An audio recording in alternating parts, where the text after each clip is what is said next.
എല്ലാവർക്കും നമസ്കാരം. കേരള സംസ്ഥാന തദ്ദേശ ദിനാഘോഷം 2025 ഫെബ്രുവരി മാസം 18-19 തീയതികളിലായി വിശ്വവിശ്രുതവും ചരിത്രപ്രസിദ്ധവുമായ ഈ നവോത്ഥാന മണ്ണിൽ വെച്ച് നടക്കുകയാണ്. ഇതിൻ്റെ പ്രചരണാർത്ഥം ഗുരുവായൂരിൻ്റെ സ്വന്തം കോളേജായ ലിറ്റിൽ ഫ്ലവർ കോളേജിലെ വിദ്യാർത്ഥിനികൾ അവതരിപ്പിക്കുന്ന ഫ്ലാഷ് മോബാണ് ഇവിടെ നടക്കാൻ വേണ്ടി പോകുന്നത്. തദ്ദേശ ദിനാഘോഷത്തിൻ്റെ ഭാഗമായിട്ടുള്ള പ്രചാരണത്തിന് വേണ്ടി വന്നു ചേർന്ന ആ വിദ്യാർത്ഥിനികളെ സ്നേഹപൂർവ്വം അഭിനന്ദനങ്ങൾ അറിയിക്കുന്നു.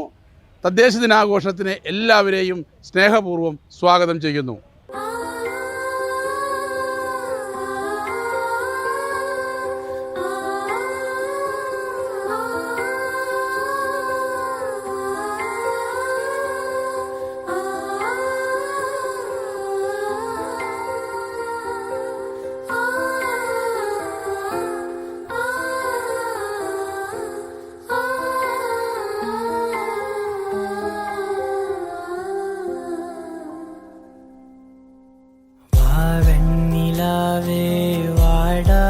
പൂവേ കണ്ണോടെ ഇമയായി സുഖமான സുമയായി ഇത് കയ്യിൽ ഏന്തി താലാട്ടുവേനே காற்றோடு தலை கோதி நதியோடு தவழ்ந்து உயிரோடு உயிராக உறவாடும் அழகே பனியோடு விளையாடி மலரூஞ்சலாடி தரை வந்து தமிழ் பேசும் இரு கால் வெண்ணிலவே சிறகாக உன்னை நான் ஏந்தி செல்வேன் சினுங்காமல் உன்னை நான் பார்த்து கொள்வேன் ஒரு கோடி இன்பங்கள் உன்னை பார்த்த நொடியில் நான் வாழும் நாள் மட்டும் நீ எந்த மடியில் உன்னை ஈன்ற பொழுதிங்கு கடவுள் தன் முகம் பார்த்த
ഭീകരഭൂതമതേ കാതം നീറ്റണു തീയത് നീട്ടിടുകാതരമേ കാളി കരാളികളാടണ കാനന കാഹളമേ കാറും പേരണു നോവണ കാനനനാദമിതേ കരിയേറിയ പൂമ്പുനമുള്ളിൽ നീറണ കേളികളാടിയവൻ കരിവേലകൾ കുത്തിയ നെഞ്ചിലെ മുറിവിൽ നീറ്റണു കാലനവൻ കരിയമ്പിനും അമ്പരമമ്പിളിമേലിലും അമ്പരമേട്ടിലുമേന്തണതെന്തിത് പുകയിത് പടരണു കരികരമുടയണു തുടയിലെ പിടിവള്ളി പൊടിയണ തുടങ്ങിത് ചെറുമ്പും ചുരും